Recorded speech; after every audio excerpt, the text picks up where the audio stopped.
Hi, my name is Jackie Lee Price and welcome to Shadowboxing. So let me just tell the viewers, for those who don't know, if you're in the amateur world, you most definitely will know. This is Jennifer Huggins. She is, welcome. She is a AIBA 3-star official and a WSB official as well, aren't you? Yeah, only problem is WSB seems to have been ended since I guess this past year. I miss it a lot. It was a great, I don't know how much you know about it, but it was a really cool, almost semi-pro style format, but it was really expensive, so I don't think. Oh no. Did you lose me? We've just lost Jennifer for a moment. Sorry about that. Oh, can you hear me? Yep, you back? Yes. Okay. Perfect. Yeah, you were saying about the WSB. Yeah, sorry. I'm just gonna try. I think I see why you're losing me. I've got too many things happening here. So yeah, WSB. You can hear me now? Yeah, I can, sweetie. Yeah, so WSB has been kind of stopped for now. I think it was very expensive for the association to keep going. So I was a WSB official, and now I'm just an AIBA official. Just a 3-star. Just a 3-star. You know. But it's great. So before we get onto that, I'd like to ask you, how are you and how you've been spending your time during lockdown? I think it's been definitely an adjustment. I actually just saw you were on with Callum Johnson. You've been busy too. It's pretty incredible. Yeah. I think we're all finding our way. It was for the first couple of weeks really, really difficult. Probably first month really difficult.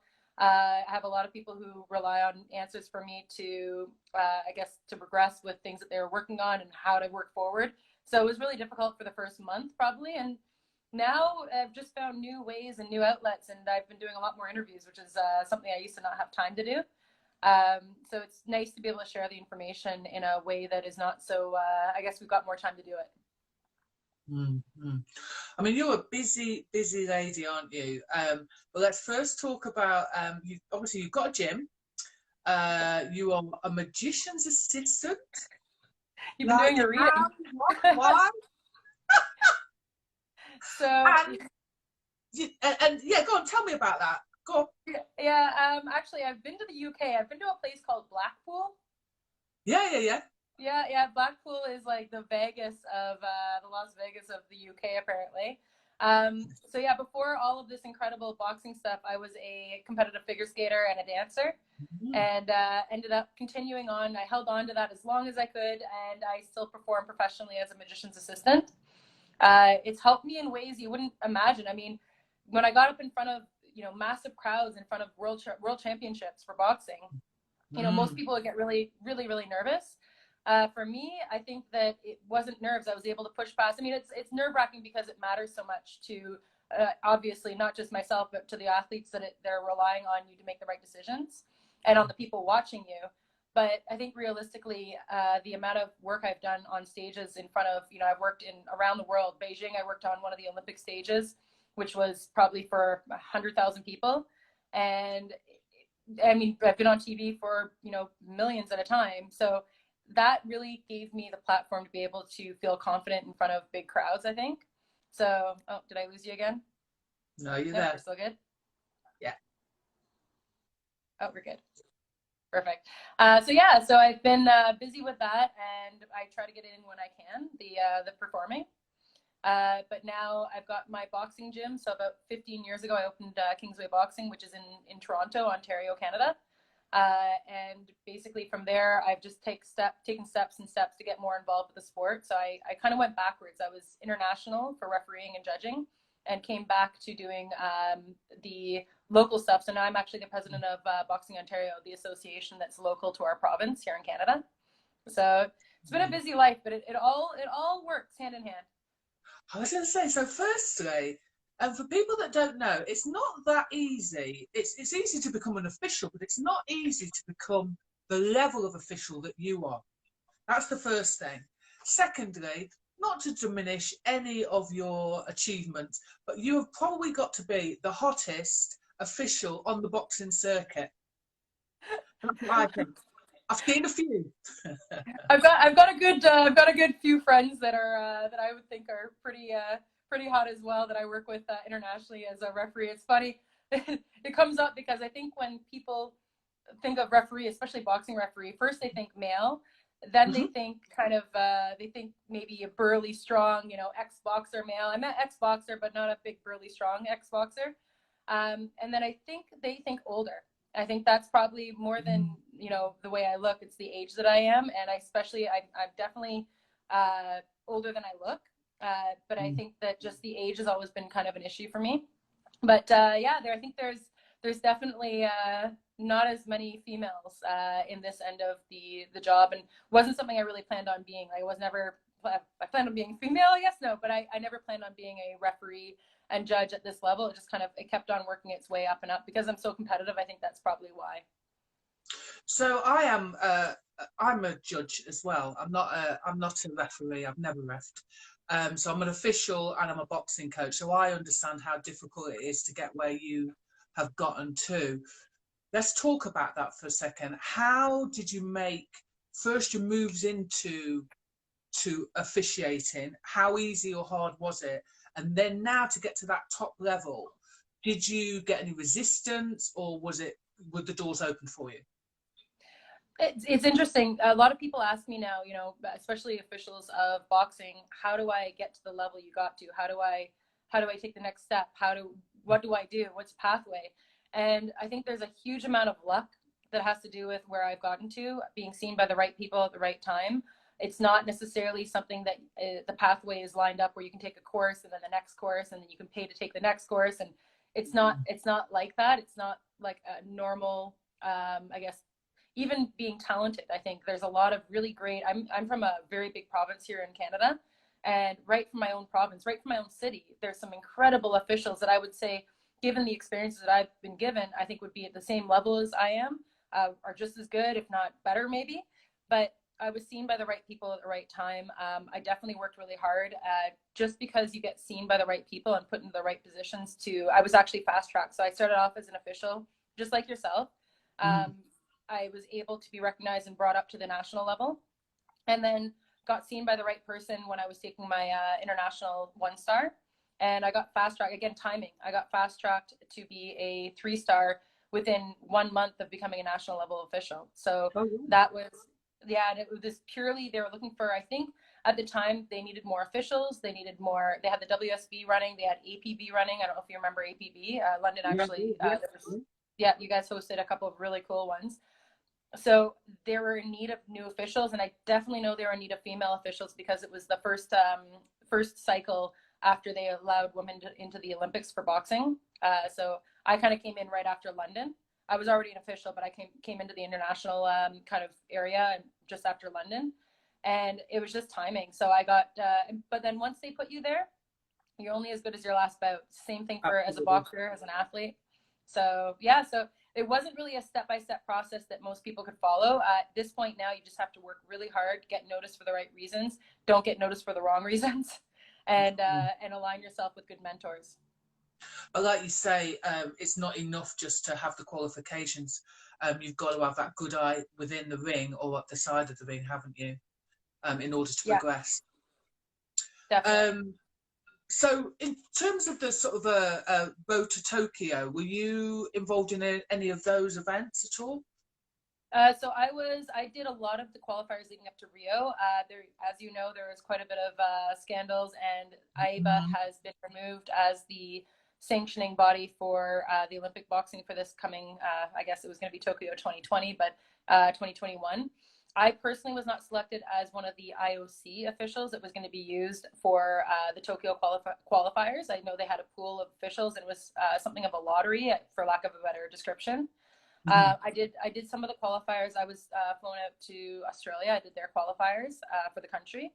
I did the qualifiers for Canada, and I'm super stoked that I was able to do those, because it's one of the kind of streets on the road to Tokyo for the athletes. And just as important, because if the right ones don't qualify at the national level, then you're not doing the sport a service, you're not doing the athletes a service either. So unfortunately, I wasn't selected by the IOC for this quadrennial or for this Tokyo Olympics.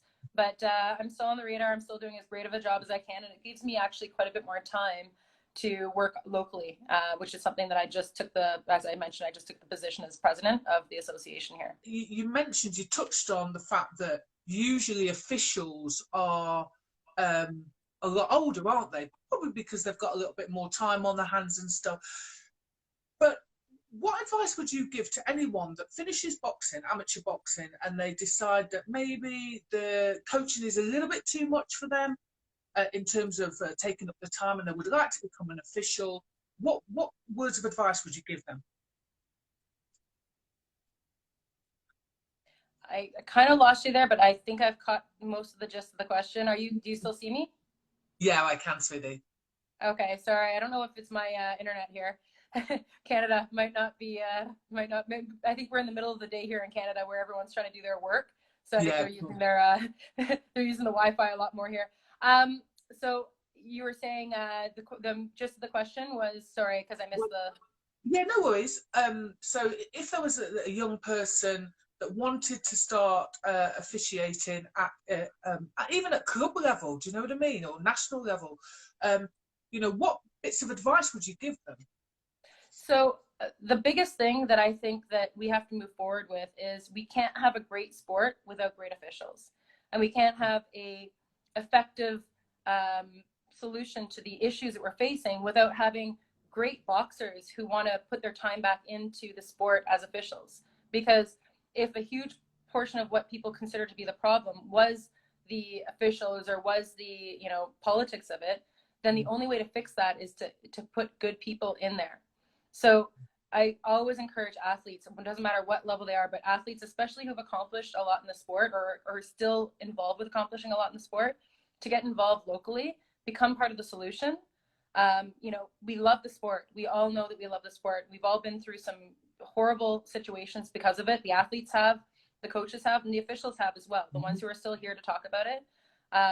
We face some incredible challenges, to say the least. So I think that the best thing the athletes can do, the best thing coaches can do to be part of the new solution of this reality of what the sport is, to make the sport clean, safe, and fun, is join as an official. And it doesn't matter what age, and you can, as 16-year-olds and up can join as an official.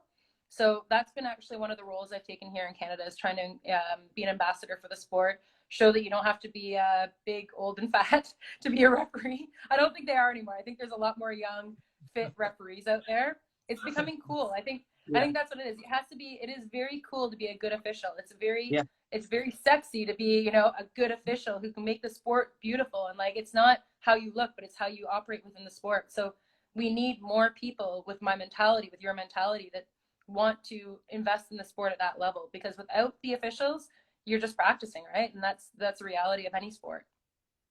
Absolutely. I do think there's starting to be a shift in the mindset of what age an official can be. So it's beautiful to see, and they're doing this in England as well, trying to really push to grab that younger crowd that have just left the sport. They might not know where they want to go in life, trying to get them in as a hobby to start off with. Talking about some of the decisions that happen at Top Flight Boxing, have you ever been in a situation where you've seen it one way as the referee, and the result comes back and it's completely different to what everyone imagined it would be? Have you ever been in a situation like that, number one? And number two, is there anything that you can do about it? So boxing is a judged sport. There's a lot of room for interpretation. There's I'm really happy with the new judging, the criteria. It's changed. The system's changed since 2013. So I came up, and I think boxing's changed their criteria and changed their scoring systems so many times I couldn't even count within the time that I've been around as an official and as an athlete and as a coach, that it's sometimes really difficult to keep up with. However, now I really like that, if as long as the official does take the proper time to use the criteria, I feel like the right winner is pretty obvious now, even on a close competition. It's easy to fall back on the criteria. It's not just easy, but you should be able to understand what happened. Now, as a referee, there's been multiple times where, you know, I'm watching sometimes for something very different than what a judge is watching for. I know that I think in the UK, there's some referees or some competitions that are judged by both the referee and refereed by the referee. If I'm not mistaken, I think there might be certain levels or certain pro, I think, competitions. I know that there are in some different countries. But as a referee, my focus sometimes is so heavily on ensuring the safety of maybe one of the boxers who might look like they're taking punches harder, but they're technically a better boxer. So my eyes now are focused not so much on both boxers, but more on the one that I'm worried that I might have to protect. So I know as a referee that I'm never really overly surprised when there's a different result, as long as, you know, it's fair judging. What I could do as a referee, I wouldn't do much, but I think that as coaches, I know that the coaches have their tricks and different tactics up their sleeve when they see a bout that's really close. I mean, I can't really get too much into that because of my position as an official, but I've seen the tactics and they work. Sometimes they work really well. I mean, really, it comes down to, if you know the rules and you understand the rules, they become your tools. It becomes something that you can actually, you know, win the sport through. If you don't understand them and if you can't apply them in a way that's going to benefit your athlete or benefit you as the athlete, then you're steps behind other boxers, other clubs, other countries, really. I think one of the reasons why I wanted to bring that up is because I think it's quite difficult sometimes, Jenny, that, you know, when we see something on the television, it's very different, isn't it? To seeing it even at ringside versus being the third person in the ring. They're very different views. And like you've just pointed out, where your focus is at one point or throughout the fight is very different to the coaches, to the judges. You know, and I'm not sure that people always understand that. Yeah, I think that sometimes, and I think I've seen a couple of your interviews where the boxers are saying, you know, I didn't think that, you know, the bout needed to be stopped. I didn't think that, you know, that I still had it in me to keep on, you know, throwing punches and landing. The punches weren't hurting me, but the one thing I can't know as an official or as a referee is how hard those punches are hitting. I can only, as a referee, I can only try to protect the boxers as well as I can.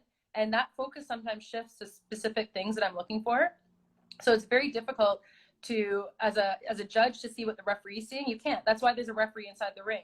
Back in the day, a long time ago, actually, Chris Roberts is one of your, he's one of your commission guys for the UK. I actually had him on one of our calls last, he actually sat in as a special guest last week.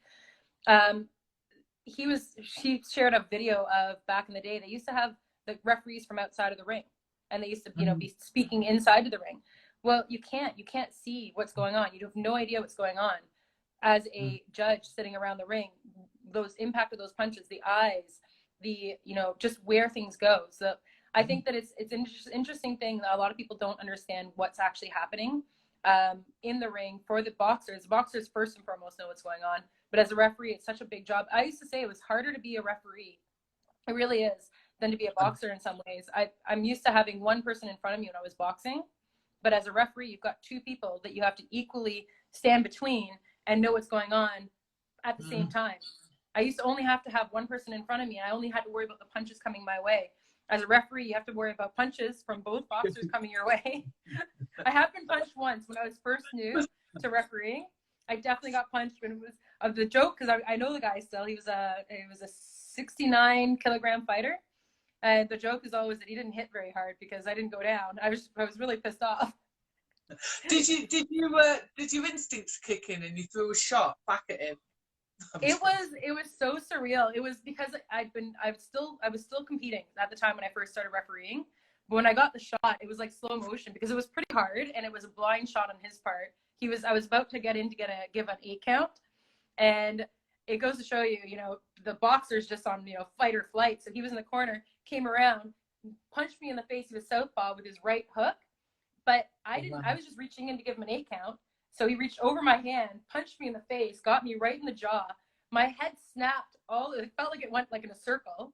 Yeah. And it came back, and as it was coming back, the whole crowd, it was in a bar, like a really ghetto bar, and the whole crowd had their hand over their mouth, like, oh, like, is she okay? And I was just mad. I was like, and I looked at him, I said, did you do that on purpose? Because if you did it on purpose, I would have decked him. Yeah. And he's always since then he's always lost. Yeah, you like that? He's lucky I wasn't judging that one. If you like this video, please go ahead and give it a thumbs up. If you're not a subscriber of Shadowboxing UK, we'd love to see you, so please go ahead and subscribe now.